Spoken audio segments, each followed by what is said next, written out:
நம்ம போன வகுப்பு லலிதா சஹஸ்ரநாமம் அது எப்படி தோன்றியது, அது யாருக்கு யாரால் கொடுக்கப்பட்டது, அதெல்லாம் பார்த்தோம். வராதவங்களுக்காக திருப்பி ஒரு வாட்டி நான் ஜஸ்ட் ரெஃப்ரெஷ் பண்ணுறேன். அதாவது வேதவியாசர் எழுதிய பிரம்மாண்ட புராணத்தில் லலிதா உபாக்கியானம் அப்படிங்கிற ஒரு உபாக்கியானத்தில் ஸ்தோத்திர கண்டத்தில் இது வருது. இந்த லலிதா சஹஸ்ரநாமம் இதை வந்து அகஸ்தியருக்கு ஹயக்ரீவர் அழுவியதாக சொல்லப்படும். அகஸ்தியர் கேட்குறார், நீங்கள் எல்லா ரகசியத்தையும் சொல்லிட்டீங்க, லலிதா சஹஸ்ரநாமம் எனக்கு சொல்லாமல் விட்டீங்க, எனக்கு அந்த தகுதி கிடையாதா கேட்கறதுக்குலாம் கேட்குறேன். இல்லைப்பா, நீ கேட்டால்தான் சொல்லணும்னு இருக்கு. யார் ஸ்ரத்தா பக்தியோட இதை பற்றி விசாரிக்கிறாங்களோ கேட்குறாங்களோ அவங்களுக்கு தான் சொல்லணும்னு இருக்கு. இப்போ நீ கேட்டுனாலும் எனக்கு சொல்கிறேன்னு சொல்லாது. அப்படி சொல்ல ஆரம்பித்தாலும் ஹயக்ரீவர் எழுதுறது. ஹயக்ரீவர் சொல்கிறார், அந்த பிரம்மாண்ட புராணத்தில் ஹயக்ரீவர் அகஸ்தியருக்கு உபதேசம் பண்ணுறார். நான் யார் எழுதுனா, அம்பிகையே பஷின்யாதி வாக்தேவதைகளை அழைத்து இந்த மாதிரி சஹஸ்ரநாமத்தை பண்ணுங்கன்னு சொல்லி ஆணையிட்டார். வாக் தேவதைகள், வாக்குக்கு அதிபதியாகிய தேவதைகள் அவங்க இதை கொடுத்ததா சொல்கிறார். அம்பிகை இதை பார்த்து ரொம்ப ஆனந்தப்பட்டு இதை எல்லோரும் பாராயணம் செய்யுங்கள், ரொம்ப க்ஷேமம் உண்டாகும் சொல்லி அருள் பாலிச்சதாலும் பார்த்து பண்ணிக்கிறார். அது மட்டும் இல்லை, தியான ஸ்லோகத்தையும் நம்ம பார்த்தோம். இப்போ நம்ம படிப்போம் ஒரு வாட்டி, உங்களுக்கு எவ்வளோ பேர் ஞாபகம் இருக்குன்னு பார்ப்போம். அதில் உள்ள அந்த பொருள், அந்த ஒவ்வொரு வார்த்தையும் ஏதாவது பொருள் புரியுதான்னு பார்ப்போம். அப்படி புரியலைன்னா பிரச்சனை இல்லை, உடனே புரிஞ்சுக்கணும் அவசியம். திருப்பி போய் நீங்கள் அதை பார்க்கணும். இந்த அண்ணா உரை வச்சு தான் நான் போன முறை நான் பேசினேன்னா ரொம்ப அழகாக கொடுத்துருக்காரு மீனிங். இப்போது அந்த தியான ஸ்லோகத்தை நம்ம சொல்லும் போதே அதோடைய பொருள் நமக்கு உணரக்கூடியதாக இருக்கும். அப்போ தான் அவளை தியானம் பண்ண முடியும் இல்லையா? அதனால தான் போன முறை நம்ம விரிவாக பார்த்தோம் அதை. ஆனால் உடனே அது சமஸ்கிருதத்தில் இருக்குது. சமஸ்கிருதம் நம்மளுடைய பாஷை இல்லை, தாய்மொழி இல்லை இல்லையா? அதோட சமஸ்கிருதம் நம்ம அவ்வளோ படித்தது இல்லையே. ஆக உடனே பதியணும்னு அவசியம் இல்லை. இப்போ திருப்பி பார்க்கும்போது கிரிக்கெட் லேட்டில் தான் இருக்கும், ஏன்னா ஒன்றுமே விளங்கலையேன்னு தோணும். அது பரவாயில்லை. திருப்பி ஒரு வாட்டி போய் நீங்கள் அதை படிச்சிங்கன்னா உங்களுக்கு அப்படியே 2 வாட்டி 3 வாட்டி படிக்க உங்களுக்கு மனசில் பதிவு. இப்போ நான் உங்களுக்கு எடுத்து சொன்னேன், இன்னைக்கு காலையில் படித்து பார்த்தா எனக்கு ஒரு 70-80% தான் புரிஞ்சுது. ஒரு சில நானும் பார்த்தேன் திருப்பி, ஏன்னா அப்படி தான் இருக்காது. ஆகவே நீங்கள் திரும்ப திரும்ப அதை பார்க்கணும். அப்போ உங்களுக்கு அது பொருள் புரியும். அப்போ தியானம் பண்ணும்போது அம்பாவை அந்த பொருளோடு உணர்ந்து தியானம் பண்ணணும். அது ரொம்ப விசேஷமாக இருக்கும். படிக்கணும். சிந்தூரா सिन्दूरारुण विग्रहां त्रिनयना माणिक्यमौळी स्फुरत् सिन्दूरारुण विग्रहां त्रिनयना माणिक्यमौळी स्फुरत् तारानायकशेखरां स्मितमुखीं आपीनवक्षोरुहां तारानायकशेखरां स्मितमुखीं आपीनवक्षोरुहां पाणिभ्यां मणिपूर्णरत्नशशकं रक्तोत्पलं बिभ्रतीं पाणिभ्यां मणिपूर्णरत्नशशकं रक्तोत्पलं बिभ्रतीं सौम्यां रत्नघटस्थरक्तचरणां ध्यायेत् पराम् अम्बिकां सौम्यां रत्नघटस्थरक्तचरणां ध्यायेत् पराम् अम्बिकाम् अरुणां करुणातरङ्गिताक्षीं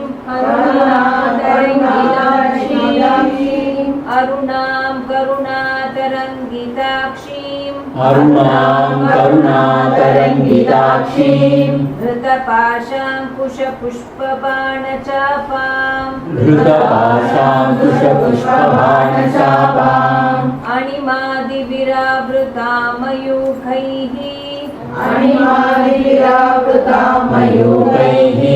अहमित्येव विभावये भवानी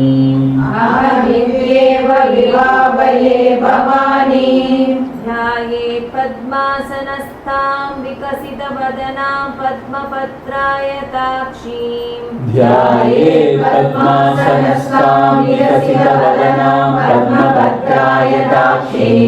हेमाभां पीतवस्त्रां करकलितलसत् हेमपद्माम्बराङ्गीं सर्वालङ्कारयुक्तां सततमभयदां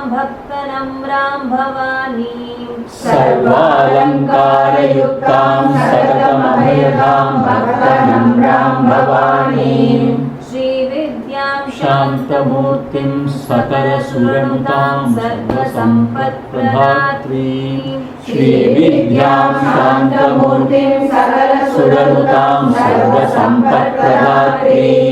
सकुङ्कुमविलेपनाम् अलिकचुम्बिकस्तूरिकां समन्दहसितेक्षणां सशरचापपाशाङ्कुशाम् अशेषजनमोहिनीम् अरुणमाल्यभूषाम्बराम् जपाकुसुमभासुरां जपविधौ स्मरेतम्बिकाम्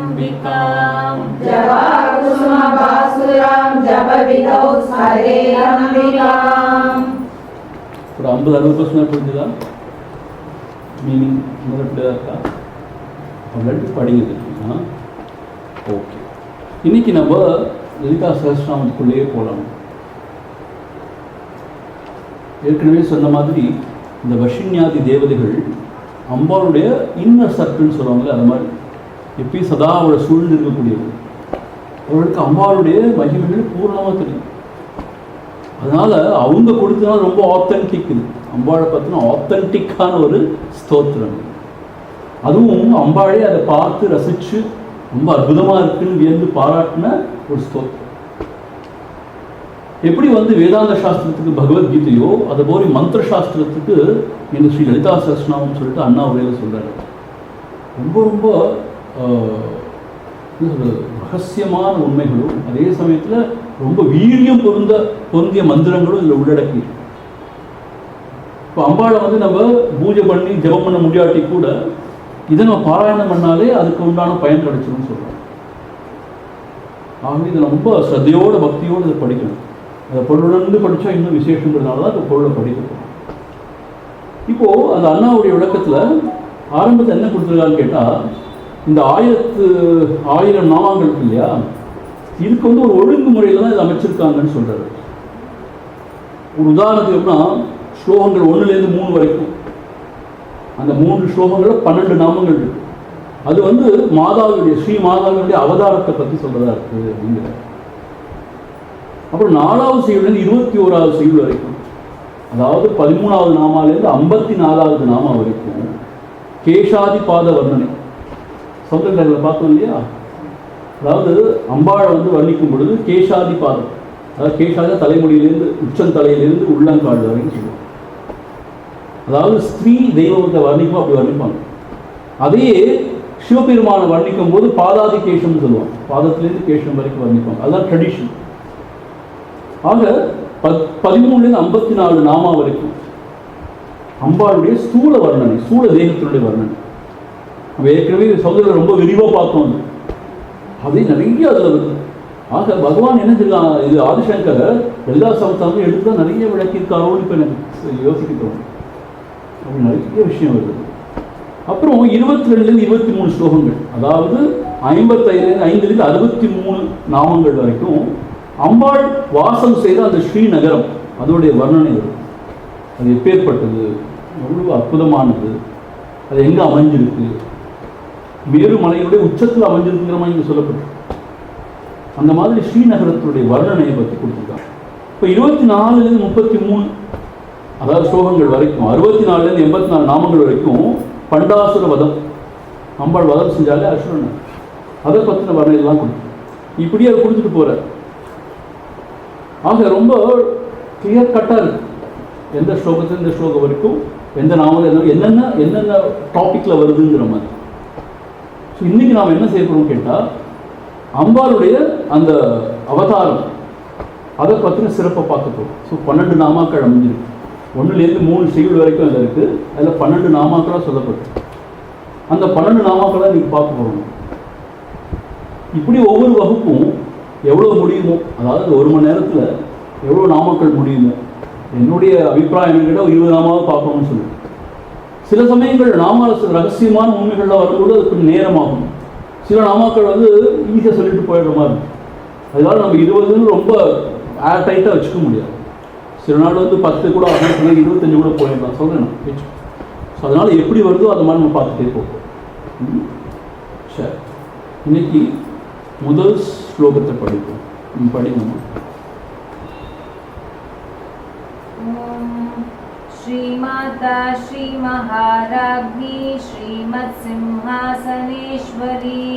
ओम श्रीमाता श्री महाराज्ञी श्रीमत् सिंहासनेश्वरी।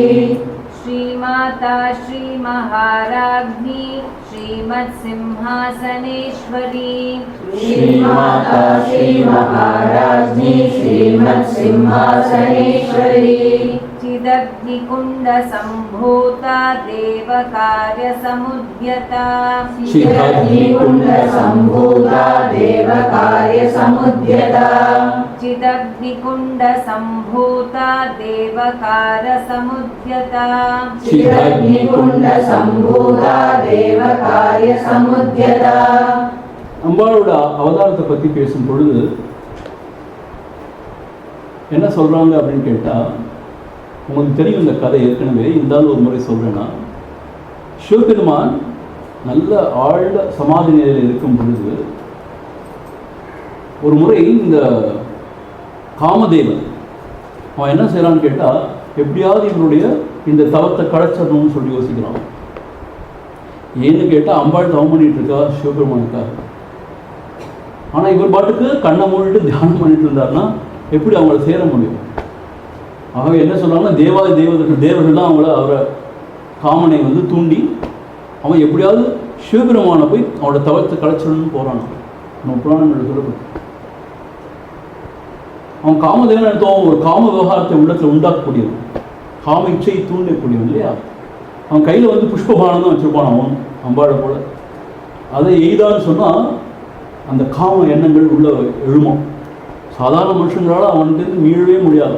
அப்படிப்பட்ட பொல்லாதவன் காமதேவன். கியூபிட்னு இங்கிலீஷில் சொல்லுவாங்க. கியூபிட் காமதேவன். அவன் மற்றவங்கள்ட்ட போய் தன்னோட சேட்டையை காமிச்சா பரவாயில்ல, சிவபெருமான்கிட்டே போய் அவன் போகிறான். அவன் காமதேவன் வந்தாலும் என்ன ஆகும்னு கேட்டால் அந்த இடமே வந்து அப்படியே வசந்த ரித்து, அப்படியே வசந்த காலம் மாதிரி எல்லாம் செழித்து அப்படியே ப்ளசண்ட்டாக எல்லாம் அப்படியே காற்று மெதுவாக அந்த மந்தமாக அந்த காற்று வீசி ஒரு அற்புதமான சூழல் உண்டாயிடும். உண்டான பிறகு அவன் பானத்தை எடுத்து சிவபெருமான் மேலே எய்ய போகிறான். அப்படி தவத்தில் இருந்தவர் என்னமோ நடக்குதுன்னு ஒரு வாட்டி அவருக்கே ஒரு இது சலனம் உண்டாயிடுச்சு. என்ன நடக்குதுன்னு பார்த்தா அவருக்கு தெரிஞ்சிச்சு காமதேவன் அங்கேருந்து தனக்கிட்டேயே அவனோட அம்பை ஏற்றுக்காக ரெடி ஆகிட்டான். உடனே சிவபெருமானுக்கு அவ்வளோ கோவம் வந்துச்சு. சிவபெருமான் ரொம்ப கொள்ளாத ரொம்ப கோவக்காரத்தை ருத்ரன் எரிச்சு சாம்பலாக்கிடுவார் இல்லை. அவருக்கு கோவம் வந்துச்சு. நீ என்கிட்டே உன்னுடைய வேலையை காமிக்க நான் என்ன செய்யறேன் பாருன்னு நெற்றிக்கணை திறக்கிறார். நெற்றிக்கணை திறந்த உடனே அந்த ஜுவாலையில் மன்மதன் பொசுங்கி போயார், சாம்பலாய். சிவபெருமான் கோவிச்சுட்டு அவன் சாம்பலாக்கிட்டார். அப்புறம் உலகம் எப்படி நடக்கும்? மன்மதன் அதை சாம்பலாக்கிட்டார்.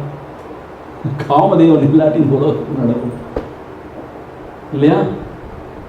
ஆக எல்லாரும் ஸ்தம்பிச்சு போயிடுறாங்க. இப்போ என்ன செய்யறது? இப்போ தேவாதிதேவர் தான் அவனை எய்து விட்டாங்க, அனுப்புனாங்க. இப்படி நடந்து போக அவங்க எதிர்பார்க்கவே இல்லை. அவங்க இப்போ என்ன செய்யறதுன்னு அவங்களுக்கு ஒரே குழப்பம். அப்புறம் அவங்க போய் சிவனாட்ட போய் வேண்டிக்கிறாங்க, அந்த செஞ்சதெல்லாம் ரொம்ப தப்பு, மன்னிச்சுக்கோங்க, எப்படியாவது இந்த காமதேவனை உயிர்ப்பிச்சிருங்க, அந்த காமதேவனோட சாம்பலெல்லாம் ஒரு மனித உருவத்தில் அமைச்சு இவனுக்கு எப்படியாவது உயிர் கொடுத்து புழைக்க வச்சுருங்க, உங்களால் தான் முடியும்னு சொல்லி ரொம்ப வேண்டி விரும்பி கேட்டுக்கிறார். உடனே சிவனும் கருணையோட சரி புழைச்சி போங்கன்னு சொல்லிட்டு ஒரு பார்வை பார்க்குறாரா அந்த சாம்பலை. பார்த்தா அங்கே காமதேவன் எழுந்ததுக்கு பதிலாக பண்டாசுரன் இருந்தான் அங்கேருந்து. அப்படிதான் அந்த கதை சொல்லுது. காமதேவனை எரிச்சு சாம்பலாக்கின பிறகு சிவனார் அவனை புழைக்க வைக்கணும்னு பார்க்கும் பொழுது பார்த்தா பண்டாசுரன் அங்கே இருந்துருக்கான்.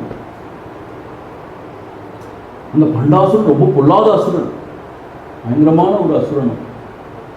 அவன் எந்திருந்து பயங்கரமாக அன்னையிலிருந்து இந்த தேவாதிதேவர்களை ரொம்ப துன்புறுத்த ஆரம்பிச்சான்.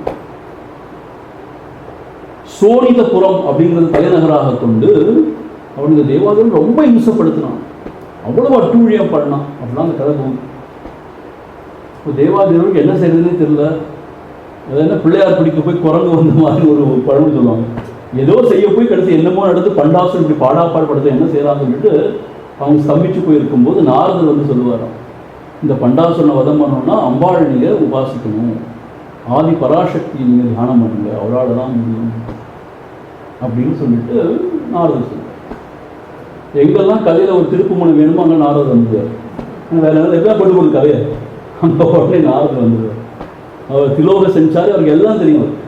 அதனால் அவர் வந்து அட்வைஸ் பண்ணுவார், இப்படிதான் செய்யணும் அப்படின்னு. தேவாதி தேவர்கள் என்ன செய்வாங்கன்னா உடனே ஒரு பெரிய யாக யஜ்ஞாதிகள் பண்ண ஆரம்பிப்பாங்க. அம்பாளை உபாசனை பண்ணி அம்பாளை குறித்து தியானம் பண்ணி ஆரம்பிப்பாங்க. அந்த அக்னிகுண்டத்திலேருந்து அம்பாள் தோன்றுவாள். லலிதா மகாத்ரிக்குள் சுழந்தி தோன்றுவான்னு சொல்லி சொல்லப்படும். அப்படி தோன்றின பிறகு எல்லா தேவர்களுமா சேர்ந்து அவளை ஸ்துதி பண்ணுவாங்க. ஸ்துதி பண்ணி இந்த மாதிரி பண்டாசுரன் நீங்கள் தான் வதம் செய்யணும், எங்களுக்கு வேறு வழியே கிடையாதுன்னு வேண்டுவாங்க. அப்படி வேண்டின பிறகு இந்த தேவர்கள் என்ன நினைப்பாங்களாம், இந்த மகாத்ரிபுர சுந்தரி, இந்த லலிதா மகாத்ரிபுர சுந்தரியை தன்னுடைய ராணியாக ஆக்கிக்க வேணும், தங்களுடைய அந்த சாம்ராஜ்யத்தை ஆளக்கூடிய மகாராணியாக ஆக்க வேண்டும் நினைச்சு அவளுக்கு பட்டாபிஷேகம் பண்ண நினைப்பாங்க. அப்படி சர்வ வல்லமை பொருந்தியோடு அவள் தோன்றாங்க. அவளுடைய அந்த காஜ்வல்யமான தேஜஸை பார்த்து எல்லாரும் அப்படியே அதிசயத்து போய் இவதான் பண்டாசுரன் வதம் பண்ண முடியும், ஆகவே மகளை விட நம்முடைய இந்த சாம்ராஜ்யத்தோட மகாராணியாக ஆக்கணும்னு நினைப்பாங்க, பட்டாபிஷேகம் பண்ணணும்னு நினைப்பாங்க. அப்போ பிரம்மாஜி சொல்லுவாரா, இப்படி அவள் தனியாக இருக்கும்போது பட்டாபிஷேகம் பண்ணுறதில்லை. அவளுக்கு திருமணம் முடிஞ்ச பிறகு தான் பட்டாபிஷேகம் பண்ண முடியும். அவள் யாரையாவது மனம் கொள்ள வேண்டும் அப்படின்னு சொல்லுவாள். அப்படி நினைக்கும் பொழுது தான் சிவபெருமானை திருப்பி இவங்க நோக்கி தவம் செய்வாங்களா, சிவபெருமான் வேண்டி விரும்பிப்பாங்க. அப்போது சிவபெருமான் காமேஸ்வரனாக ரொம்ப அழகிய உருவம் எடுத்து, காமேஸ்வரன் அப்படின்னு அர்த்தம் காமத்துக்கெல்லாம் அதிபதி, காமேஸ்வரனாக அந்த இடத்துல தோன்றுவார். தோன்றி அம்பாளை மனம் புரிந்து கொண்டார். அதான் காமேஸ்வரன், இவ காமேஸ்வரி. அப்போ அதாவது இந்த ஸ்ரீசக்கர வழிபாட்டிலேயே இந்த ஸ்ரீவித்யா உபாசனையிலேயே அதிதேவதை நம்ம சொன்னோம்னா காமேஸ்வரன் காமேஸ்வரி தான். They are the top most deities. Kameswaran Kameshwari. அப்படி செஞ்ச பிறகு அதுக்கப்புறம் எல்லாருமா சேர்ந்து அந்த திருமணத்தை நடத்தி வச்சு அப்புறம் பட்டாபிஷேகம் செய்கிறாங்க. செய்த பிறகு அம்பாளை வேண்டி விரும்பி கேட்ட பிறகு ஸ்ரீ லலிதா மகாத்ரிபுர சுந்தரி அம்பாள் தன்னுடைய பரிவாரங்களோட போய் அந்த பண்டாசுரனை வதம் பண்ணதாக கதவு. தேவி மகாத்மியம் படிச்சுக்கணும், அதில் அவங்க பூரா அதுதான் சொல்லப்படுது. அதெல்லாம் நம்ம பார்க்க போகிற விரிவாக அதுக்கான அந்த பகுதி வரும்போது அதெல்லாம் நம்ம பார்க்க போகிறோம். அது அம்பாள் எதுக்காக அவதாரம் பண்ணா, அவளுடைய நோக்கம் என்ன அப்படிங்கிறதுக்கு இங்கே அந்த கதை சொல்லப்படுது. இப்போ அதுதான் நம்ம பார்க்க போகிறோம். அந்த முதல் மூணு செய்யுள்ள இதை பற்றி தான் விரிவாக சொல்லப்பட்டிருக்கு. அதுக்கு முன்னாடி நம்ம ஒவ்வொரு நாமமாக எடுத்து பார்ப்போம். இங்கே முதல்ல என்ன சொல்லியிருக்கார், ஸ்ரீ மாதா. அம்பாளை எடுத்தெடுப்பு என்ன சொல்கிறான்னு கேட்டால், திரு உருவாகிய தாயே அம்பா அப்படின்னு இங்கே சொல்லியிருக்கார். மாதா. இதில் என்ன விசேஷம் கேட்டால், அவன் நமக்கு மாத்திரம் மாதா கிடையாது, ஜனனி கிடையாது, ஜெகத் ஜனனி, எல்லோருக்குமே அவள் தான் தாய். ஆகவே ஜெகத் ஜனனி, எல்லோருக்கும் அவள் தான் மாதா. அதான் இங்கே ஸ்ரீ மாதா அப்படின்னு முதல்ல சொல்கிறார். அது என்ன அந்த இதில் வரும் தேவி ஸ்தோத்திரத்தில், யாதேவி சர்வபூதேஷு மாத்ருரூபேண சம்ஸ்திதா நமஸ்தஸ்யை நமஸ்தஸ்யை நமஸ்தஸ்யை. ஆக அவள் எல்லாரோட உள்ளத்துலையும் தாய்மைங்கிற உணர்வா இருக்கா அப்படின்னு சொல்லப்பட்டு இல்லையா. யாதேவி சர்வபூதேஷு மாத்ருரூபேண சம்ஸ்திதா. சின்ன எறும்புலேருந்து ஆரம்பிச்சு எல்லா விலங்குகள், பறவைகள், மனிதர்கள் எல்லாத்துலையும் பார்த்தா இந்த தாய்மைங்கிற ஒரு உணர்வு இருக்கு. அதனால இந்த உலகமே இயங்கிட்டு இருக்கு. ஆக்சுவலாக ஏன் அந்த குழந்தையா இருக்கும்போது அதை சீராட்டி பாராட்டி வளர்த்து அதுக்கு செய்ய வேண்டிய போஷணையெல்லாம் செஞ்சா, அப்படி செஞ்சாதான் அந்த குழந்தை வளர முடியும் நல்லா. ஆகவே அந்த தாய்மைங்கிற அந்த உணர்வு அதான் இந்த உலகத்தையும் நடத்துகிறது. அந்த தாய்மை உணர்வுடைய ஒரு என்ன சொல்றது ரகசியமாக, அதனுடைய ஒரு லட்சணமாக, இலக்கணமாக தான் அம்பாள் இருக்கா. அதான் ஸ்ரீமாதா அப்படின்னு முதல்ல சொல்றாரு. நம்ம ஏற்கனவே பார்த்துருக்கோம் போன தியான ஸ்லோகத்தில் கூட, அம்மான்னு சொன்னாலே கருணை தான் நமக்கு மனசுல மேலோங்கி வருது இல்லையா. கருணையே வடிவானவள், தன்னுடைய குழந்தைகள் யாரும் துன்பப்படுறதோ சகிச்சுக்கவே மாட்டா. அது இங்கே ஸ்ரீ மாதான்னு போட்டிருக்கு. அதுக்கு என்ன விசேஷமா என்ன பொருள் கேட்டால், ஸ்ரீன்னா ஐஸ்வர்யம்னு பேர். திரு அப்படின்னு சொல்லுவோம் இல்லையா, ஸ்ரீ. ஆனால் ஐஸ்வர்யம் இங்கே என்னன்னு கேட்டா, அந்த எல்லையில்லாத ஆனந்தம் என்கின்ற ஐஸ்வர்யத்தை அருள் வல்லவள் அப்படின்னு சொல்லி இங்கே பொருள் சொல்லப்படும். ஆக நம்முடைய துன்பத்தை எல்லாம் களைந்து நமக்கு எல்லையில்லாத ஆனந்தத்தை கொடுக்கக்கூடியவள் அவதான் ஸ்ரீமாதா. அதான் நம்ம அதுலயும் படிச்சோம், அதிமதுர சாபஹஸ்தாம் அபரிமிதா மோதபான சௌபாகியாம். அந்த அம்பு எஞ்சான்னா அபரிமிதமான மோதம் உண்டாகும், ஆனந்தம் உண்டாகும். அப்படிப்பட்ட ஆனந்தத்தை தரவல்லவள் ஸ்ரீமாதா. நம்ம என்ன பிழவிட்டாலும் அதை பொறுத்து நம்மை காத்து ரட்சிப்பவள், நமக்கு அனுகிரகம் செய்பவள் அப்படின்னு ஸ்ரீ மாதான்னு முதல்லே போட்டுட்டார். 1000 நாமங்கள் இருந்தாலும் தலையாவே தான் ஃபர்ஸ்ட் முத்தாய்ப்பு முதல் நாமமா ஸ்ரீ மாதா அப்படின்னு சொல்லியிருக்கார். அவள் ஜெகத் ஜனனியாக இருக்கா, எல்லா உயிரிடத்திலும் கருணை உள்ளவளாக இருக்கா, எல்லா உயிர்களையும் பரிபாலனம் செய்கிறவளாக இருக்கா, நம்மையும் அவள் ரட்சித்து காப்பாள் அப்படிங்கிறது தான் ஸ்ரீமாதா. எவ்வளோ பெரிய ஞானியாக இருந்தால் கூட அம்மான்னு வந்துட்டா தலை இது வணங்க தான் வேணும். எங்கள் சன்னியாசிகளுக்கு என்ன சொல்லப்பட்டுன்னு கேட்டால், குருநாதரை தவிர வேறு யாரும் நாங்கள் நமஸ்காரம் பண்ணக்கூடாது.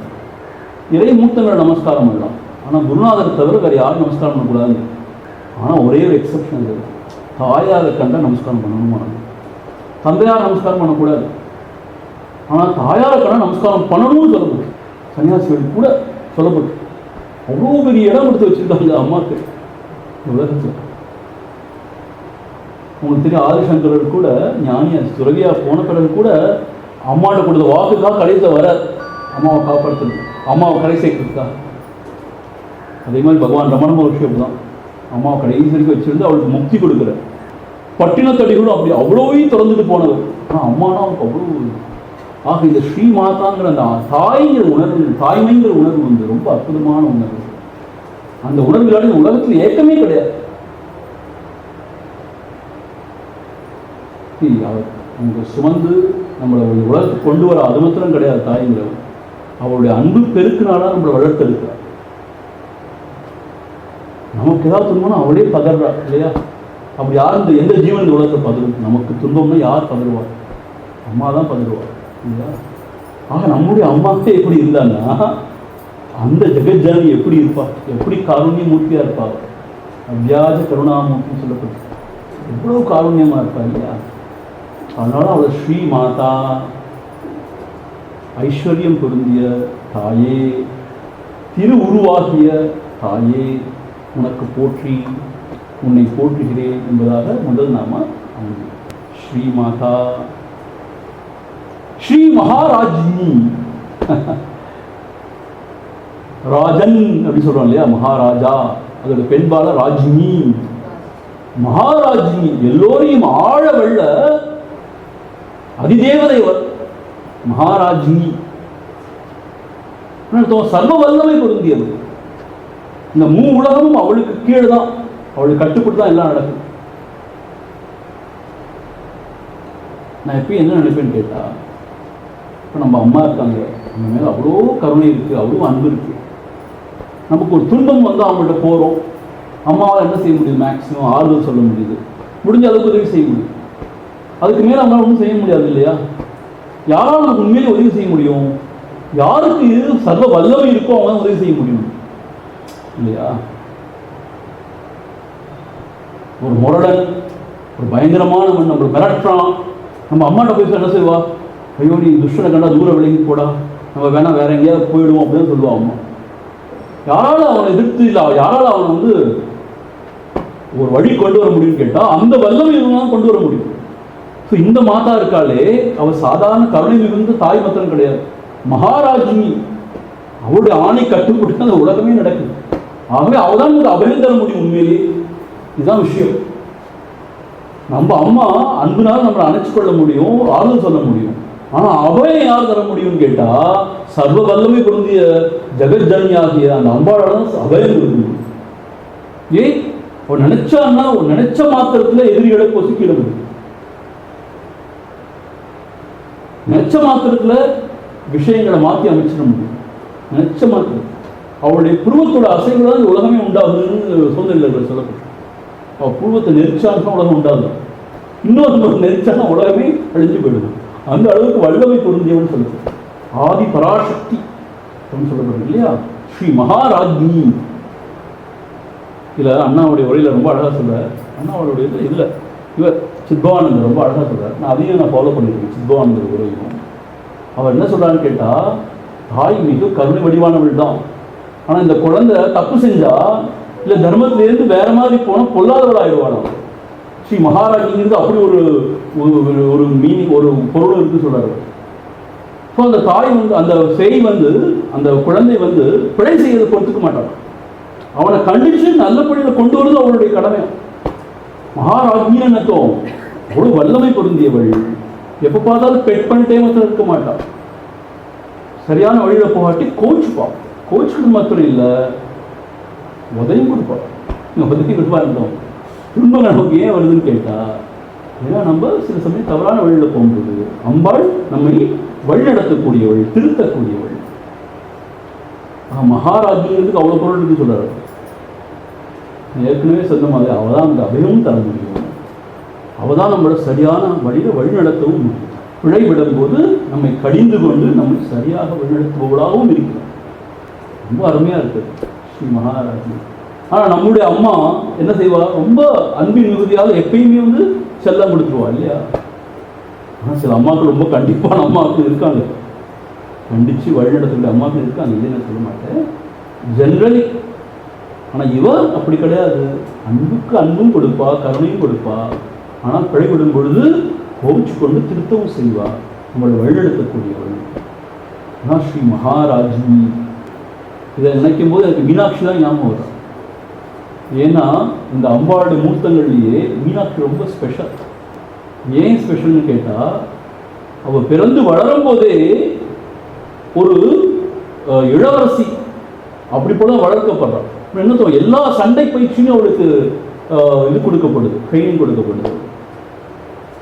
அவ்வளோ வீர தீரமாக இருக்கா அவள். அது மாத்திரம் இல்லை, அவள் அங்கேருந்து மதுரையிலேருந்து ஆரம்பித்து இது இமயமலை வரைக்கும் அவள் திக் விஜயம் செய்கிறாள். போகிற இடங்கள்ல எல்லா அரசர்களையும் வென்று பராக்கிரமசாலியாக போகிறாங்க. மகாராஜி she defeats everybody on the way. அவள் பிறக்கும் போதே அவளுக்கு 3 தனங்கள் ஆகும், ஸ்தனங்கள். அப்படி ஒரு ரொம்ப ஆச்சரியமான ஒரு குழந்தைய பிறக்கல அவள். ஆக்சுவலாக அது குண்டத்துலாம் அவர் அவளுக்கு. அப்போ ஒரு அசரீரி கேட்டுதான் இவன் எப்பொழுது தன்னுடைய மனவாழை, தன்னுடைய புருஷனை சந்திக்கிறாளோ, புருஷனை அர்த்தம் கல்யாணம் செய்து கொள்ள கூடிய அந்த புருஷனை சந்திக்கிறாளோ, அப்போ அவளுக்கு அந்த ஒரு தனம் மறைஞ்சு போயிடுவோன்னு ஒரு அசரீரி சொல்லி. ஆகவே எல்லாரையும் வென்று விட்டு போகிறான் மேலே. அவள் கடைசியில் இமயமலை போகும்போது அங்கே சிவனார் வர மாறுவேடம் தரிச்சு அவரையும் எதிர்த்து போராடும் போது பார்த்தா இவருக்கு ஒரு தனம் மறைஞ்சு போயிடும். உடனே அவளுக்கு வெட்கம் வந்துட்டான். அவ்வளோ பெரிய வீரம் பொருந்திய அந்த அம்பாளுக்கு வெட்கம் வந்து களை குனிஞ்சாள். அப்போ தான் அவரை கல்யாணம் செய்து கொண்டு சொல்லிட்டு அவர் வர சுந்தரராக வர மீனாட்சி சுந்தரேஸ்வரத்தெல்லாம் இருக்குது. அது ஒரு இது திருவிழாடல் புராணத்தை அதை பற்றி ரொம்ப விளக்குறாங்க திருவிழாடல் புராணத்தில். ஆனால் மீனாட்சியோட அம்மையாருக்கு வந்து அது இஷ்டமே இல்லையா. இவரை பார்த்தா என்னது இது சுடுகாட்டு பறையனை போல இருக்காரு, இவரை போய் என் அழகான பொண்ணு கொடுத்து குரங்கையை பூமாலை கொடுத்த மாதிரி கொடுப்பேனாலும் அவன் சொல்கிறான், அவசியம் சொல்கிறான். அப்புறம் தான் சுந்தரராக வரார், ரொம்ப அழகான சுந்தரராக வரார். அப்படின்னா கதை போகுது. ஸோ மகாராஜினா இங்கே மீனாட்சி தான் மகாராஜி. உண்மையிலேயே அவள் இந்த உலகத்தில் அவ்வளோ வீர பராக்கிரமத்தை எடுத்து காமிச்சாள். இந்த மீனாட்சி பஞ்சரத்னம் போன கேம்ப் போது பேசிட்டு இருந்தோம் அதை பற்றி. அங்கே நிறைய யங்ஸ்டர்ஸ் இருந்தாங்க, சில கேர்ள்ஸாக இருந்தாங்க. They're very inspired by Meenakshi story. அமைதி நான் இவ்வளோ கேள்விப்பட்டதே இல்லை மீனாட்சியை பற்றி, இப்படியா மீனாட்சியோட கதை எங்களுக்கு ரொம்ப இன்ஸ்பைரிங்காக இருக்குது அப்படின்றாங்க. நம்ம சொல்லிக் கொடுக்குறோம் நம்ம குழந்தைங்களுக்கு. நம்ம யாரையோ நம்ம ஐக்கான சொல்கிறோம்.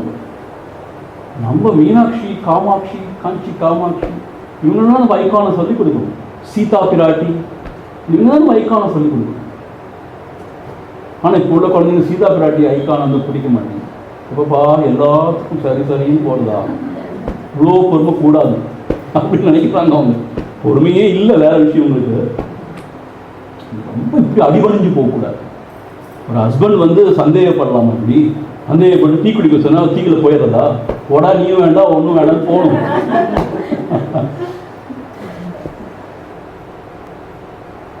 ஆனால் நம்ம குழந்தைங்களுக்கு சொல்லிக் கொடுக்கணும். இங்கே மகாராஜின் அம்பாள் அப்படி ஒரு வீர தீரம் பராக்கிரமசாலியாக விழுகிறது. உலகத்தை 3 உலகங்களையும் ஆளக்கூடிய திரிபுர சுந்தரி, 3 உலகங்களையும் ஆளக்கூடியவர். தன்னுடைய அழகால், தன்னுடைய கருணையாலும், தன்னுடைய பராக்கிரமத்தாலும் ஆளக்கூடியவர். ஸ்ரீமத் சிம்ஹாசனேஸ்வரி இதில் அமர்ந்திருக்கா, சிம்ஹாசனத்தில் அமர்ந்திருக்கா. ஸ்ரீமத் சிம்ஹாசனேஸ்வரி. இந்த சிம்மம் தான், அதாவது எல்லா மிருகங்களையும் தலைவன், ராஜா.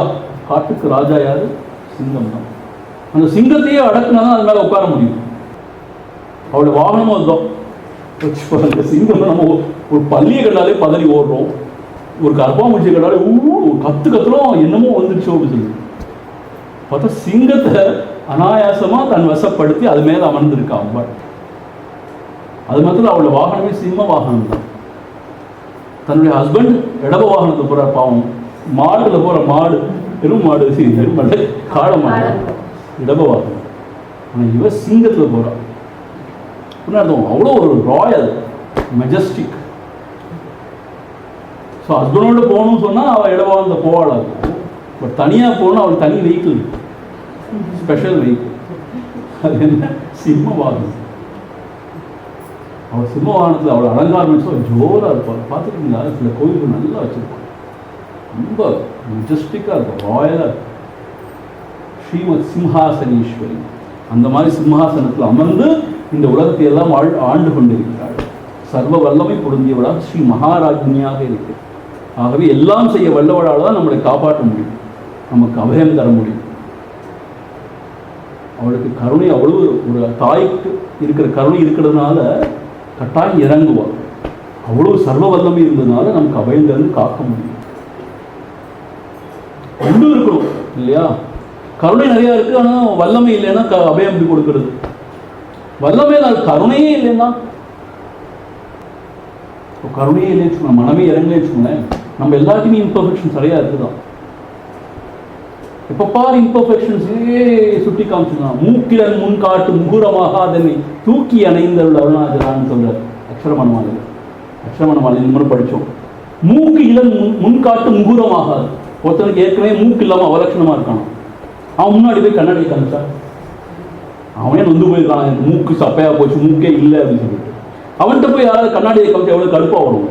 எனக்கு தான் தெரியுமே எனக்கு மூக்கு இல்லைன்னு சொல்லி, நீ வேற வந்து கண்ணாடியை காமிக்கணுமா? அது கூட அருணாச்சலத்தை சொல்கிறார், நான் தான் இப்படி இருக்கேன், எனக்கே தெரியுது தானே, என்னுடைய இம்பர்ஃபெக்ஷன்ஸ், என்னுடைய குறைகள் எனக்கே தெரியும். நீங்களும் வந்து கண்ணாடியை காமிக்கிற மாதிரி உனக்கு இது தகுதி இல்லை, நீ உனக்கு நான் அருள் பாலிக்க முடியாது சொல்ல முடியுமா? நீங்கள் சொல்லக்கூடாது. கருணையினால தூக்கி அணைந்தருள் அருணாச்சலா, நீ தான் என்னை தூக்கி அணைந்து அருளணும்.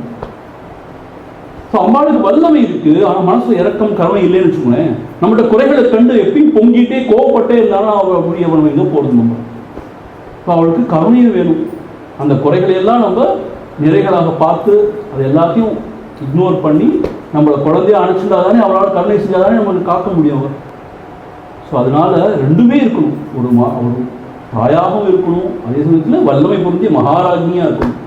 அப்படி அம்பாள் இருக்கிறதுனால ரொம்ப ரொம்ப விசேஷம். ஸ்ரீமத் சிம்ஹாசனீஸ்வரி சிதக்னி குண்ட சம்பூதா. எதேந்து வந்தா அவர் சிதக்னி குண்டம், சாதாரண அக்னி குண்டத்துலேருந்து வரல அவர். இப்படிதான் சொல்லப்படுது வெளி உலகத்துக்கு. புராணங்கள் என்ன சொல்லப்படுது? ஒரு அக்னி குண்டத்திலேருந்து வந்தா அப்படின்னு சொல்லப்படுது. இப்போ நம்ம பார்த்தோம் இந்த கதையில் தேவர்கள் வந்து வேண்டி இது பண்ண உடனே அவள் உள்ளேருந்து வந்தாங்க. ஆனால் சிதக்னி குண்ட சம்பது ரொம்ப ஸ்பெஷல்.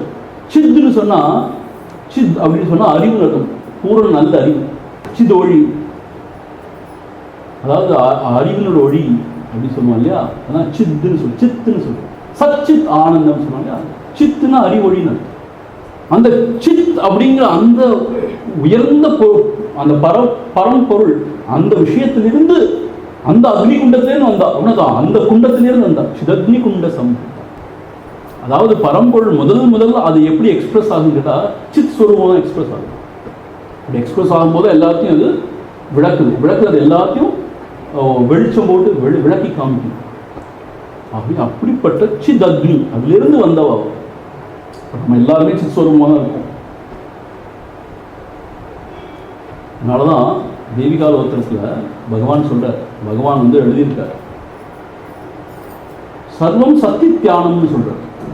இது எல்லாமே சக்தியுடைய தியானம், சக்தியுடைய வெளிப்பாடு, சக்தி தியானம்னு சொல்றார். சர்வம் சக்தி தியானம், ஏன்னா சித் சக்தியாக வெளிப்பட்டு அந்த சித் சக்தியிலேருந்து அந்த உலகமே தோன்றுகிறது. ஆக சிதக்னி அந்த குண்டத்திலிருந்து, சிதக்னி குண்ட சம்பூதா, அந்த அறிவு என்கின்ற சித் ஸ்வரூபத்திலிருந்து அவள் உண்டாகிறாள். என்ன அழகு.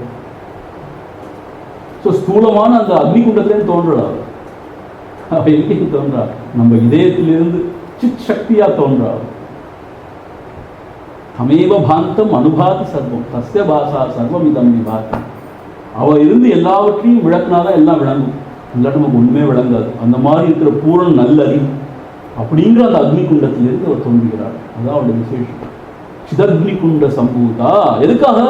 தேவ காரிய சமுத்தியதா, தேவ காரியத்துக்காக தோன்றியிருக்கா. தேவர்கள் வேண்டி விரும்பி கேட்டாங்க இல்லையா, அந்த பண்டாசுரனை வதம் பண்ணணும், அவ்வளோ பாடுபடுத்துறாங்க. தேவ காரிய சமுத்தியதா, தேவ காரியத்திலே உற்சாகமுடையவளாக, கண்ணும் கருத்தும் உடையவளாக அவள் தோன்றுகிறாள் அந்த சிதக்னி குண்டத்தில். ஆனால் சித்பவானந்தர் என்ன பொருள் சொல்கிறான்னு கேட்டால், தேவ காரியா அப்படிங்கிறதுக்கு என்ன பொருள் சொல்கிறாருன்னா, ஒரு பொருள் சாதாரண பொருள் தேவர்களுடைய நன்மைக்காக தோன்றுகிறாள், அவர்கள் நன்மை செய்யும் பொருட்டு உற்சாகமாக தோன்றுகிறாள். இன்னொரு தேவங்கிற வார்த்தைக்கு என்ன பொருள் கேட்டால், ஒளி மிகுந்தன்னு அர்த்தம். அவர்கள் ஒளி மிகுந்தோட அதான் தேவர்கள்னு சொல்லுவாங்க. இப்போ ஆக்சுவலாக அத்தியாத்மமாக நமக்குள்ள பார்த்தோம்னா ஒளி மிகுந்தன்னு சொன்னால், தேவர்னு சொன்னால் இந்திரியங்களை தான் சொல்லுவாங்க. நம்முடைய இந்திரியங்களுக்கு ஞானேந்திரியங்கள், கண்ணு காது மூக்கு இதெல்லாம், அந்த ஞானேந்திரியங்கள் தான் தேவன்னு பேரும். இன்னொரு பேர் அத்தியாத்மமாக பார்த்தோம்னா.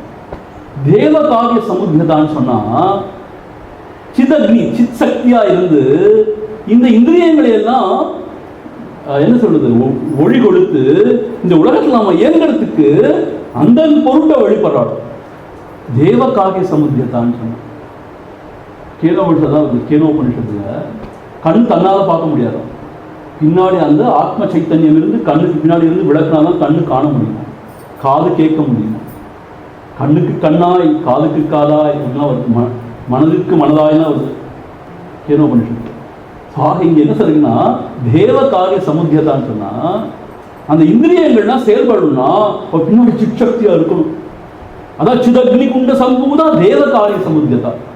இதை யாராலும் இப்படி விளக்க முடியும் கேட்டா சித்பவானந்தர் கூட அருமையான சுவாமிகளாக தான் விளக்க முடியும்.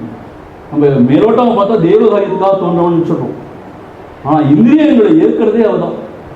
இப்போ நம்ம உலகத்தில் வாழணும்னா இந்திரியங்கள் தேவையா இல்லையா? இந்திரியங்கள் எதுவுமே செயல்படாட்டி நம்ம வெஜிடபிள் ஆகிடும் இல்லையா? ஒன்றுமே புரியாது, ஒன்றுமே அறிய முடியாது. அவங்க இந்திரியங்கள் இயங்கணும்னா அதுக்கு பின்னாடி ஒரு ஒளி வேணும், அறிவொளி, சித் சைத்தன்யம். அப்படி இருந்து இந்த இந்திரியங்களை இயக்கி இந்த உலக உருளையிலே நம்மளை உருட்டி கொண்டிருக்கிறார். தேவ காரிய சமுத்தியதா அப்படின்னு இப்படி ஒரு பொருள் இருக்கு. ஸோ இப்படி நாம நல்ல ஆழமா இந்த விஷயங்களை படிச்சா இது மாதிரி முத்துக்கள் நம்ம நிறைய எடுக்கலாம். மூழ்கணும்னா முத்துக்கள் எடுக்க முடியும் இல்லையா? மேலோட்டமாக இருந்தால் முத்துக்கள் எடுக்க முடியும். ஸோ பாஸ்கர ராயர்னு சொல்லிட்டு பாஸ்கராச்சாரியர் அற்புதமான உரை எழுதியிருக்காரு. அதுதான் ஆத்தன்டிக்கான உரைங்கிறார். ஸோ அதை பேஸ் பண்ணி தான் அண்ணாவும் எழுதியிருக்கார் உரை இங்கே. அதே மாதிரி சித்பவானந்தர் ரொம்ப பெரிய ஞானி, பெரிய ஸ்காலர், பெரிய பண்டிதர். ஸோ அந்த ரெண்டு உரைகளையும் நான் வச்சு தான் பேஸ் பண்ணி தான் உங்களுக்கு சொல்லியிருக்கேன். I am not talking out of my head. நான் சும்மா எனக்கு மனசு வந்தெல்லாம் உங்களுக்கு சொல்லிட்டு இருக்கேன். அப்படிப்பட்ட மகான்களுடைய பெரிய உயர்ந்த ஞானிகளுடைய உரையை வச்சு தான் நம்ம பேசியிருக்கோம். அன்ஃபார்ச்சுனேட்லி என்ன ஆச்சு, ஆதிசங்கர் வந்து இதுக்கு உரை எழுதலையா. அது லலிதா கிருஷ்ணனுக்கு எழுதியிருக்காரு, அந்த 300 நாமாக்களுக்கு எழுதியிருக்காரு. அது என்ன ஒரு கதை சொல்றாங்கன்னா, அவர் இன்ஃபேக்ட் இது லலிதா சகத்துக்கு ஒரு நாள் உரை எழுதுன்னு நான் நினைச்சாராம். ஆனால் என்ன சொல்லி கேட்டால் தன்னுடைய சிஷ்யர்களை கொண்டு போய் அந்த ஏடுகளை கொண்டு வர சொன்னாங்க, லலிதா சகத்து ஏடுகளை. அப்போ அந்த சிஷ்யன் சொன்னான்னா, ஒரு பாலை, ஒரு இளம் சின்ன குழந்தை வந்து ஏடுகளை கொடுத்துட்டு இருக்கா, அவன் இதை கொடுத்தான்னு கொண்டு வந்து பார்த்து விஷ்ணு சஹஸ்ரநாமம் வருதே ஒளி லலிதா சகஸ்ரநாமம் வரலங்கிற மாதிரி கதை சொல்றாங்க. விஷ்ணு சஹஸ்ரநாமம் வந்து கேட்க கேட்க லலிதா சகஸ்ரநாமம் வரல அந்த கைக்கு. அப்போ நினைச்சாலும் ஸோ இதுக்கு நம்ம எழுத வேண்டிய ஒரு இது இல்லை போல, வேற யாரோ எழுத போறாங்கன்னு சொல்லிட்டு அவர் லலிதா சகஸ்ரநாமம் எழுதலைன்னு சொன்னாங்க. சம்பவம் காஞ்சி மகாபெரியோட உரையும் கை கிடைக்கல. நம்ம சௌந்தரிய கிடைச்சது இல்லையா, அருமையாக கிடைச்சது, தெய்வத்தின் குரல் இருக்குது. இது கிடைச்சதுன்னா ரொம்ப அருமையாக இருந்தது. இன்னும் எனக்கு கிடைக்கலாமா இருக்கும் தெரியல, அது எங்கேயாவது பேசியிருக்கலாமா இருக்கும். ஆனால் சௌந்தரியத்திலே நிறைய குறிப்பு வருது, இந்த சகஸ்ரநாமத்தோட நிறைய அந்த நாமத்துக்கு நிறைய குறிப்பு வருது. ஆக இந்த மாதிரி நம்ம என்ன செஞ்சுருக்கோம்னு கேட்டால் பாஸ்கர் ராயருடைய அதை அடியொட்டி எழுதப்பட்ட உரைகளை தான் நம்ம வச்சுருக்கோம். ஆக இங்கே தேவ காரிய சமுத்தியதான்னு சொல்றதுக்கு இப்படி ஒரு பொருள். தேவ காரியங்களை சாதிக்கிறதுக்காக இங்கே வந்தவள்ங்கிறத விட சிற்சக்தியா தோன்றி இந்திரியங்களை இயக்குபவளாக, இந்திரியங்களை பண்பட செய்பவளாக, ஆழ்பவளாக அவள் இங்கே தோன்றுகிறாள் என்பதாக இங்கே உள்ளது. ஆக ஸ்ரீமாதா அப்படின்னா the ultimate deity behind creation. ஏன்னா தாய் இல்லாட்டி இந்த உலகத்தில் படைப்பே கிடையாது, ஜனனமே கிடையாது இல்லையா? ஸோ ஸ்ரீ மாதா அப்படின்னு சொல்லக்கூடியது வந்து கிரியேஷனை பற்றி சொல்லுதான். மகாராஜ்னி அப்படிங்கிறது சஸ்டனன்ஸ். அப்படி சர்வ வல்லமை பொருந்திவிட இருந்தால் தான் இங்கே ஆழ முடியும், எல்லாத்தையும் நிர்வகிக்க முடியும், சரியாக எல்லாத்தையும் இங்கே இது பண்ண முடியும், சஸ்டைன் பண்ண முடியும் இல்லையா? அதனால் இந்த ஸ்ரீ மகாராஜிங்கிறது சஸ்டனன்ஸ், காக்கிற ஒரு தொழிலை குறிக்கிறாங்க. ஸ்ரீமத் சிம்ஹாசனேஸ்வரிங்கிறது அழிக்கிற தொழில். பிழைவிட்டால் யாராவது எதிரிகள் வந்தால் அவளை அழிக்க முடியும். ஸ்ரீமத் சிம்ஹாசனேஸ்வரி. ஸோ இந்த மூன்று தொழில்களை குறிக்கக்கூடியதான் இந்த 3 நாமங்கள் இருக்குது அப்படின்னு ஒரே சொல்லியிருக்காங்க. ஆக அவர் சாதாரணமாக தோன்றல, சிதக்னி குண்டத்திலேருந்து தோன்றியிருக்கா, பூர்ண நல்லறிவாகிய சித் ஸ்வரூபத்திலேருந்து தோன்றியிருக்கா. எதுக்காக தோன்றா? தேவ காரியத்துக்காக தோன்றியிருக்கா. இங்கே தேவ காரியம்னா இந்த இந்திரியங்களை இயக்குவதற்காக, அதற்கு பின்னாடி இருந்து இயக்குவதற்காக தோன்றுகிறாள். அப்படி பார்த்தா ஒவ்வொரு நிமிஷமும் தோன்றிக்கொண்டே தான் இருக்கா இல்லையா? இந்திரியத்துக்கு பின்னாடி இருந்து அவள் தான் ஒளி கொடுத்துட்ருக்கா எல்லாத்துக்கும். அப்படி அம்பாளை பார்த்தோன்னா அவள் இல்லாமல் நம்ம வாழ்க்கையே கிடையாது, இயக்கமே கிடையாது. இன்ஃபேக்ட் இந்திரியங்களை வச்சு நம்ம உலகத்தை அனுபவிக்கிறோம். இந்திரியங்களுக்கு பின்னாடி மனமும் இருக்கணும், அதை பின்னாடி பார்த்துக்கிறோம். அப்படிதான் நமக்கு ஆனந்தத்தை கொடுத்துருக்கா. நம்ம சரியாக இந்த உலகத்தை தொடர்பு கொள்ளாதனால தான் துன்பத்தையும் கொடுக்குறாரு. துன்பம் ஏன் வருது? நம்ம சரியாக தொடர்பு கொள்ளணும். இந்த உலகத்தோட சரியாக தொடர்பு கொள்ளணும்னா துன்பமே கிடையாது. நம்ம பிழையாக தொடர்பு கொள்கிறோம், நம்ம பற்றுக்களை வளர்த்துக்கிறோம், அதனால துன்பம் உண்டாகுது அப்படின்னு சொல்கிறாங்க ஞானிகள். வைராக்கியமேவ அபயம்னு சொல்கிறாங்க. உனக்கு அபயம், பயம் இல்லாமல் நீ இருக்கணும்னு சொன்னால் வைராக்கியமேவ அபயம். எதையும் நாடாதே, இதனோடும் அதீதமாக உறவாடாதே, அதுதான் அபயத்துக்கு வழிங்கிறாங்க. வைராக்கியமேவ அபயம்னு சொல்லுவாங்க. ஸோ இதுதான் முதல் செயலுடைய விளக்கம். அப்போ இப்போ நம்ம எவ்வளோ நாமம் பார்த்துருக்கோம்? ஸ்ரீமாதா, ஸ்ரீ மகாராஜி, ஸ்ரீமத் சிம்ஹாசனேஸ்வரி 3 ஆச்சா. சிதக்னி குண்ட சம்பூத 4, தேவகாரி சம்பூத 5 பார்த்தாச்சு. இப்போ 6 அடுத்தது. उद्यद्भानु सहस्राभा चतुर्बाहु समन्विता उद्यद्भानु सहस्राभा चतुर्बाहु समन्विता रागस्वरूप भाषाढ्या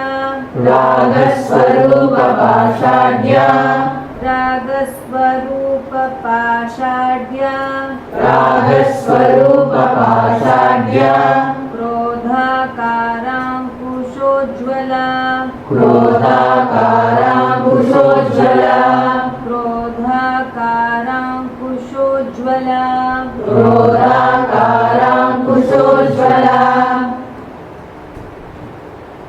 उद्यद्भानु सहस्राभा, उद्यद्भानु सहस्रकोटि सदृशाम. मीनाक्षी पंचदशी में राजचंद्र சொல்றார். பானுன்னு சொன்னா சூரியன். உத்யத் பானுன்னா அப்படிதான் உதித்து கொண்டிருக்கிற சூரியன். அந்த சூரியனுக்கு என்ன வித்தியாசம்? ஏற்கனவே உதிச்சு நடுவில் வந்துட்டான்னு சொன்னா உச்சி வெயில் அனுத்தம் பொசுக்கி எடுத்துருவோம், கண்ணால் பார்க்க கூட முடியாது. ஆனால் உதய சூரியன் தான் என்ன உதிச்சுட்டு காணுச்சா ரொம்ப அழகாக இருக்கும் இல்லையா? அது மொத்தத்தில் செக்கச்ச வேல் வானம் ஆயிடும் இல்லையா? இந்த டான் அண்ட் த டஸ்க்னு சொல்லுவோம். அவன் உதிக்கும் போது சரி, மறையும் போது சரி, அப்படி மாயாஜால வித்தை காமிப்பான் வானத்தில். அவ்வளோ கலர் ஸ்பிளாஷ் பண்ணும். உத்யத்பான் சகஸ்ராபா, அப்படி 1000 உதய சூரியன்கள் தோணா எப்படி பிரகாசம். ஒரு சூரியனை காணவே கண்ணு முடியல, நம்மளால முடியவே முடியல. சிவந்த சூரியன், உதிக்கின்ற சூரியன் சிவப்பா இருக்கும். அப்படி 1000 உதிக்கின்ற சூரியன் தோணா எவ்வளவு பிரகாசமா இருக்கும். அது அவருடைய பிரகாசம். ஸோ அப்போ அம்பாள் நம்மளே வந்தா நம்ம மிஸ் பண்ணவே முடியாது. அவளை ஏன் முடியாது? பார்க்கவும் முடியாது. ஏன் மிஸ் பண்ணா அவ்வளவு பிரகாசம் வந்து இருக்க போறான். சாதாரண ஒரு பெண்கள் தான் அப்படி பிரகாசம் இருக்க முடியுமா? முடியவே முடியாது. எவ்வளவு மேக்கப் போட்டாலும் என்ன செஞ்சாலும் அப்படி இருக்க முடியுமா? ஆனா அம்பாள் வந்து நம்ம மிஸ்ஸே பண்ண முடியாது. அவள் வந்து நான் தான் அம்பாள் சொல்லிக்க வேண்டிய அவசியமே இல்லை. எனக்கு ரொம்ப சந்தேகமா இருக்கு, நீங்க அம்பாள் என்ன நம்ப முடியாது சொல்லவே மாட்டோம். அவ்வளவு பிரகாசம் வந்து இருக்க போறான். We cannot miss her. உத்யத்பானு சகஸ்ராபா, 1000 சூரியன் பிரகாசம், 1000 சூரியனுடைய பிரகாசம் பொருந்தியவள் சகஸ்ராபா. பான்னு சொன்னா பிரகாசம்.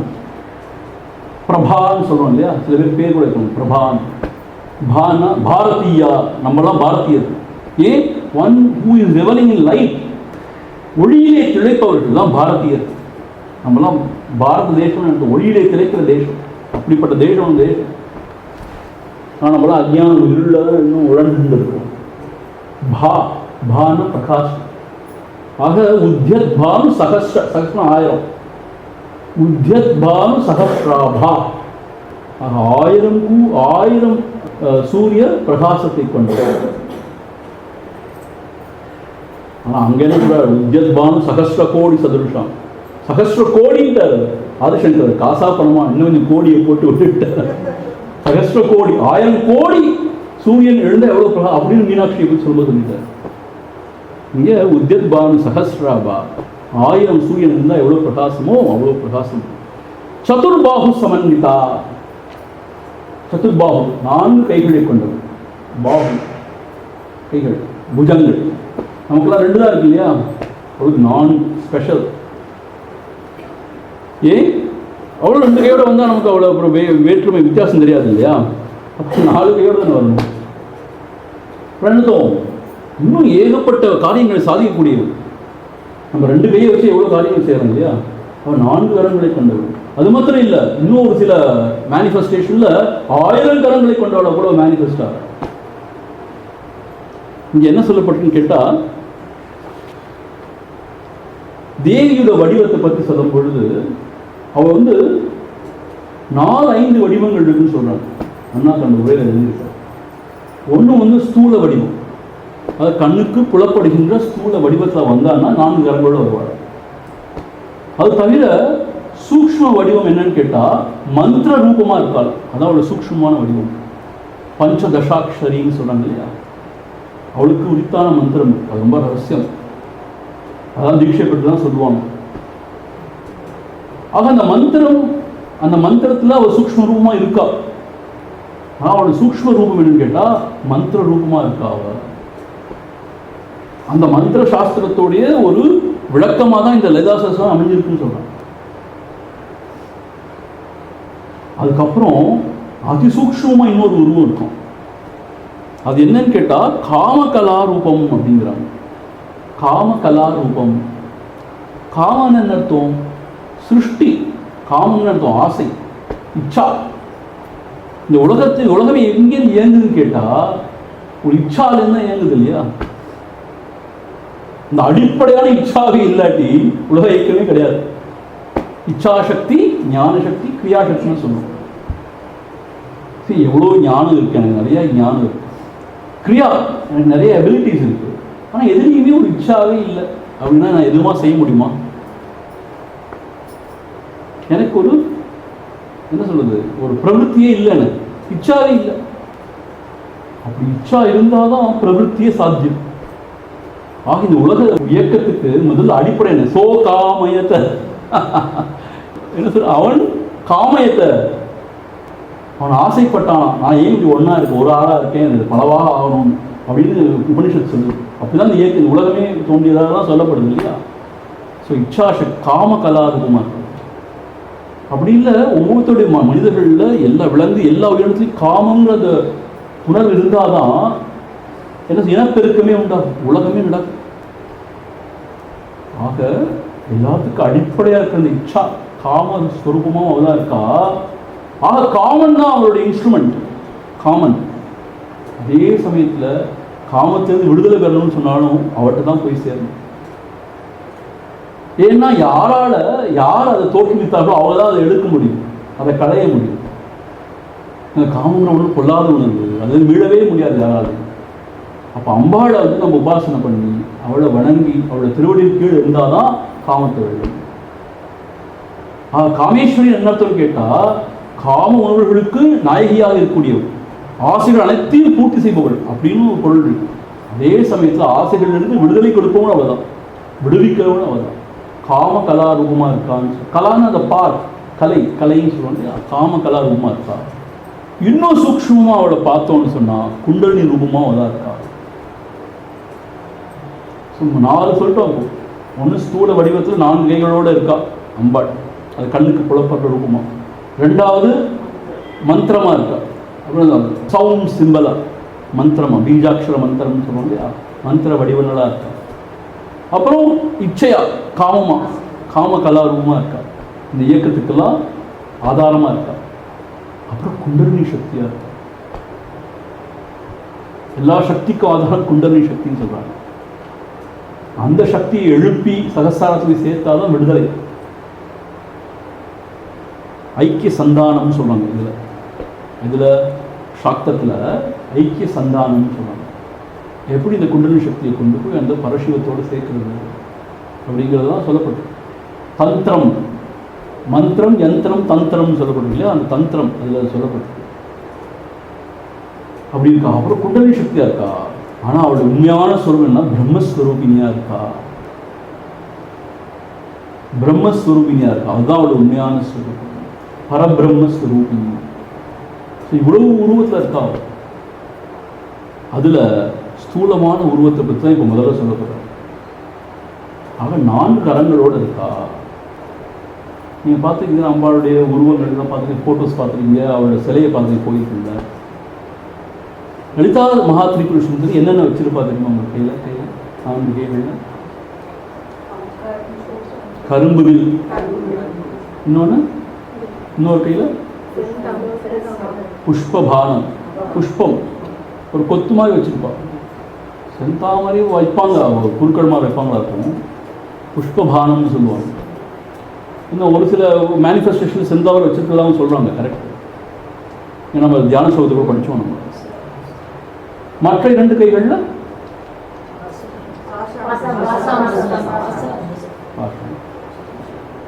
அதாவது இன்னும் ரொம்ப டீட்டெயிலாக சொல்லணும்னா, பின்னாடி இருக்கிற இடது கையில் பாஷம் வச்சிருக்காங்க, பின்னாடி இருக்கிற வலது கையில் அங்குஷம் வச்சிருக்காங்க. அதே மாதிரி முன்னாடி இருக்கிற இடது கைகள் வந்து அம்பு இது வச்சு கரும்பு வச்சிருக்காங்க, வலது கையில் வந்து புஷ்பம் வச்சிருக்காங்க. இதுதான் லலிதா மகாத்ரிபுர சுந்தரியோடைய ஒரு ஸ்தூல உருவத்தை பற்றின வர்ணனை. அது எதை குறிக்குதுன்னு சொல்லிட்டு அடுத்த 4 மந்திரம் சொல்ல போகுது. அதை நம்ம படிச்சிருக்கோம் இல்லையா. ராகஸ்வரூப பாஷாட்யா குரோதாகாராங்குஷோஜ்வலா. பாஷன்னு என்ன அர்த்தம்? ஆக்சுவல் மீனிங் என்ன? பாஷன்னா கயிறுன்னு அர்த்தம். பாஷம் நம்ம என்ன சொல்லுவோம், சாதாரண உலக பாஷையில் என்ன சொல்லுவோம், பாசம் ரொம்ப அதிகமாக இருக்குது சொல்லுவோம் இல்லையா. ஆனால் பாஷம்னா அது உண்மையிலே சான்ஸ்கிரிட் என்ன பேருனா கயிறுன்னு அர்த்தம். அது பந்திக்கக்கூடியது. ஆக்சுவலாக பாஷம்னு சொன்னால் அது ரொம்ப நல்ல விஷயம் இல்லை, அது பந்தனம். இவன் எதை பாஷம் வச்சிருக்கா? ராகஸ்வரூப பாஷாட்யா. ராகம்னா அதீதமான ஒரு ஆசை, பற்று, அதெல்லாம் சொல்லுவோம் இல்லையா. அதைத்தான் அவள் எதை வச்சிருக்கா? பாஷமாக வச்சிருக்கா இடது கையில். ராகஸ்வரூப பாஷாட்யா. அம்பா யாரு? ஸ்ரீ மாதா இல்லையா. அவள் என்ன செய்யணும்? குழந்தைகளை வந்து ரட்சிக்கணும். அப்போ என்ன செய்யணும்? குழந்தைகள் மேலே அபரிமிதமான கருணையோடு அவங்களுக்கு அன்பை செலுத்தணும். அதே மாதிரி குழந்தைகளையும் விட்டு அபரிமிதமான வாஞ்சையோடு வரணும். அப்படின்னா ராகங்கிற அந்த பாஷத்தை வச்சிருக்கிறதுனால தான் அப்படி வர முடியும். ஒரு ஆங்கிளில் பார்த்தா பாஷம்னு சொல்கிற அந்த பற்றுன்னு சொல்கிறத நம்ம வந்து ரொம்ப கண்டம் பண்ண தான் வேணும்.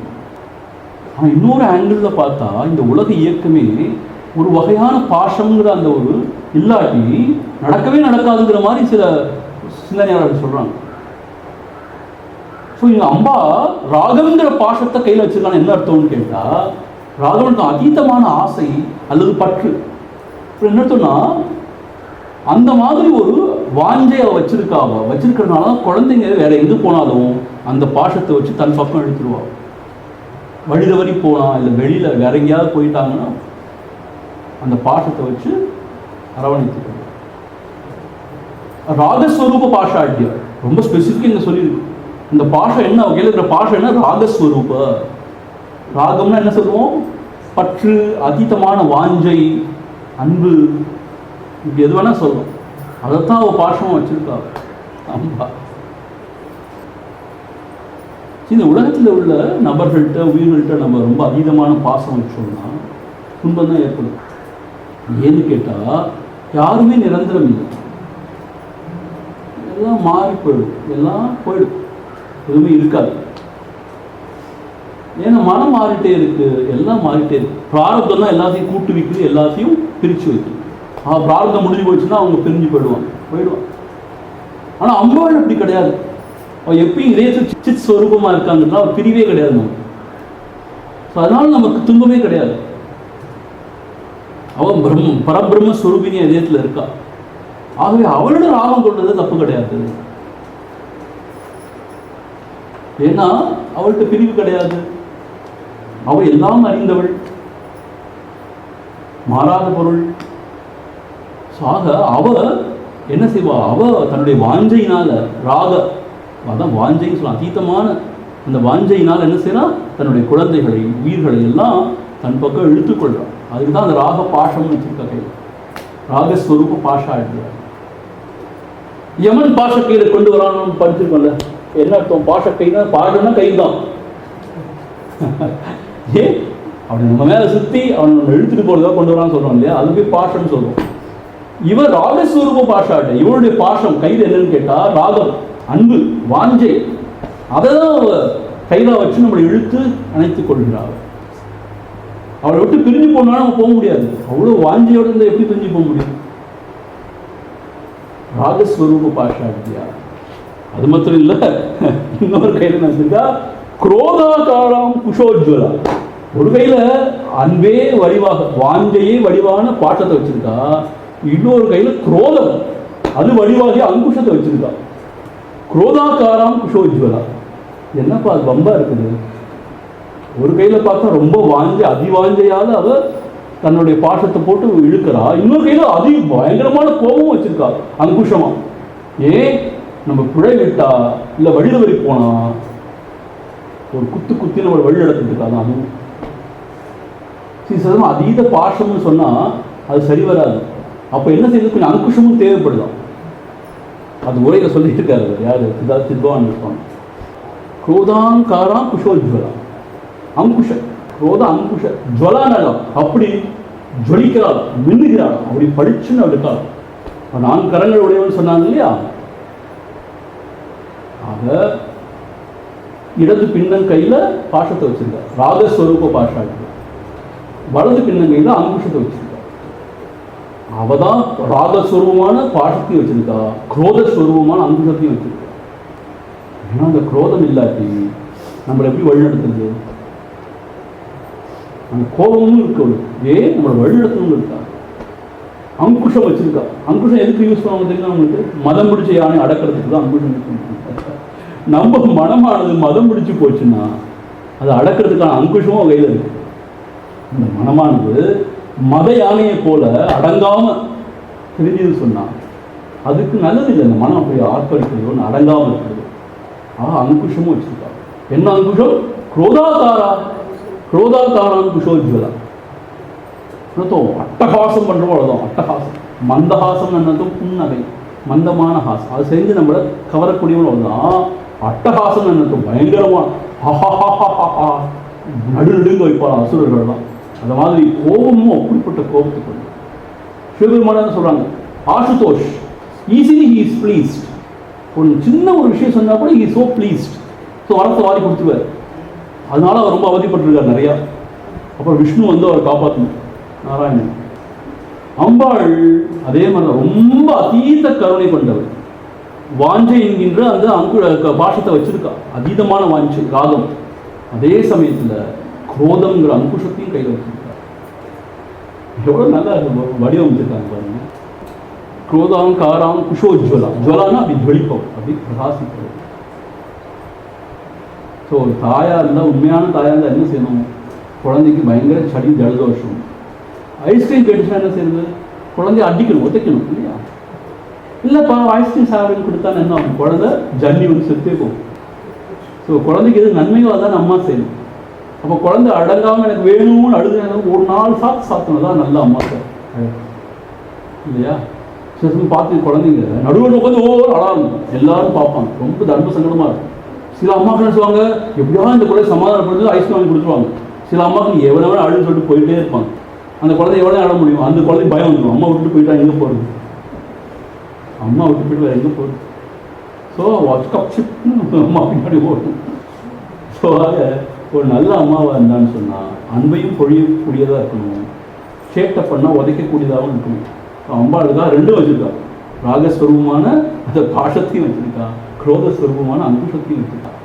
ஸோ அப்படிப்பட்ட கருணை, அதுவும் கருணையினால்தான். சி ஏன் கோபப்படுறா, ஏன் அங்குஷம் வச்சுருக்கா, அதுவும் கருணையினால்தான். நம்ம நல்வழிப்படுத்தணும் இருக்கா. இந்த குழந்தை வந்து வீணாக போயிடக்கூடாது, இதை நல்வழிப்படுத்தணும் அப்படிங்கிறதுக்காக அங்குஷத்தையும் வச்சுருக்கா. சி அவள் கொள்ளாத அங்குஷத்தை வச்சுருக்கிறது நம்ம மேலே ஒரு கருணையினால்தான். இதெல்லாம் நம்ம புரிஞ்சுக்கணும். இப்படி எவ்வளோ வேணும் பேசிகிட்டே போகலாம். அடுத்த ஒரே வழி படிங்க. मनोरूपेक्षु कोदण्डा मनोरूपेषु कोदण्डा पञ्चतन्मात्रसायका पञ्चतन्मात्रसायका मनोरूपेक्षु कोदण्डा मनोरूपेषु कोदण्डा पञ्चतन्मात्रसायका पञ्चतन्मात्रसायका निजारुणप्रभापूर निजारुणप्रभापूर मज्जद्ब्रह्माण्डमण्डला मज्जद्ब्रह्माण्डमण्डला निजारुणप्रभापूर निजारुणप्रभापूर मज्जद्ब्रह्माण्डमण्डला मज्जद्ब्रह्माण्डमण्डला மனோரூப இக்ஷு கோதண்டா. இக்ஷுன்னா கருமுன்னு அர்த்தம். கோதண்டா அதை வில்லாக வைத்திருக்கா. அது எதை குறிக்குது? மனோரூப இக்ஷு கோதண்டா. மனமாகிய வில்லை, மனமாகிய அந்த கரும்பை வில்லாக வைத்திருக்கிறாள். கரும்புனா ரொம்ப இனிப்பு இல்லையா? அதி மதுர சாபஹஸ்தாம். கையில அந்த கரும்பு வில்ல வச்சிருக்கா. அது எதை குறிக்கிறது? மனோரூப கோதண்டா. பஞ்ச தன்மாத்திர சாயகா. கையில புஷ்பபானம் வச்சிருக்காள். எதை குறிக்குது? பஞ்ச தன்மாத்திர. சப்தஸ்பர்ஷ ரூபரச கந்தம்ங்கிற தன்மாத்திரைகள் சொல்றோம் இல்லையா? அதைத்தான் அவங்க அம்பா வச்சிருக்கா. சாரி, வில்லு இருந்தால் தான் அம்பை எய்ய முடியும். மனம் இருந்தால் தான் இந்த இந்த சப்தஸ்பர்ஷ ரூபத்தை நம்ம ருசிக்க முடியும். பின்னாடி இந்திரியங்கள் தான் இருந்தால் தான். அப்படிதான் மோத பானத்தை, மோதத்தை உண்டாக்குறாங்க, நமக்கு இன்பத்தை கொடுக்கிறாங்க. நிஜாருண பிரபா பூரா. அருண பிரபா, நிஜ அருண. அருணனும் செக்கச்சவேல் சிறந்த மேனியதா இருக்கா. நிஜாருண பிரபா, அப்படிப்பட்ட ஒரு பிரபை, காந்தி. காந்தின்னு சொன்னோம் இல்லையா? அதை என்ன செய்யறான்னு கேட்டா, மஜ்ஜத் பிரம்மாண்ட மண்டலா. இந்த பிரம்மாண்டம் சொல்ற இந்த யூனிவர்ஸ், இந்த பிரபஞ்சத்தையே மஜ்ஜத் மூழ்க செய்றாள். தன்னுடைய சிவந்த ஒளியாகிய அந்த காந்தியிலே இந்த பிரம்மாண்டத்தையே மூழ்க செய்யலாம். ஸோ மனம் என்னும் வில்லை கையில் ஏந்திருக்கா, அப்படி கரும்பு வில்லை ஏந்திருக்கா. பஞ்ச தன்மாத்திரைன்னு சொல்ற சப்தஸ்பர்ஷ ரூபரச கந்தத்தை அம்பா வச்சிருக்கா கையில, புஷ்பபானமா வச்சிருக்கா. தன்னுடைய சௌந்தர்ய லகரின்னு சொல்றோம், அவரோட சௌந்தரியத்தை சொல்லி முடியாது. அப்படிப்பட்ட தேஜஸ், அப்படிப்பட்ட காந்தி உடையவர். எல்லா இடத்துல அருணா அருணா சொல்றாங்க. சிவந்த உத்யத்பானம் அப்படிதானே? அப்படிப்பட்ட தன்னுடைய சிவந்த அழகினால், அந்த பிரபா, அந்த ஒளியினால், காந்தியினால், மஜ்ஜத், மஜ்ஜத்னா மூழ்க சேரு, மஜ்ஜத் பிரம்மாண்ட மண்டல, இந்த பிரம்மாண்டத்தையே மூழ்கடிக்கிறாள். மோகினின்னு, ஜெகன் மோகினி. தன்னுடைய அழகினால் இந்த உலகத்தையே மூழ்கடிக்கிறாள். அப்படிப்பட்ட மோகினி, ஜெகன் மோகினி அப்படின்னு சொல்லப்பட்டிருக்கு. இப்போ நமக்கு நேரம் அவ்வளோ இல்லாதனால அடுத்த கிளாஸ் இன்னும் கொஞ்சம் விரிவாக பார்ப்போம். எந்த மனதுங்கிற வில்ல கையில் வச்சுருக்கா, தன்மாத்திரைங்கிறது என்னது அன்பு, அதெல்லாம் கொஞ்சம் இன்னும் கொஞ்சம் பார்ப்போம். ஓம் பூர்ணமத பூர்ணமிதம் பூர்ணாத் பூர்ணமுதச்யதே பூர்ணஸ்ய பூர்ணமாதாய பூர்ணமேவாவசிஷ்யதே. ஓம் சாந்தி சாந்தி சாந்தி. ஹரி ஓம். ஸ்ரீ குரு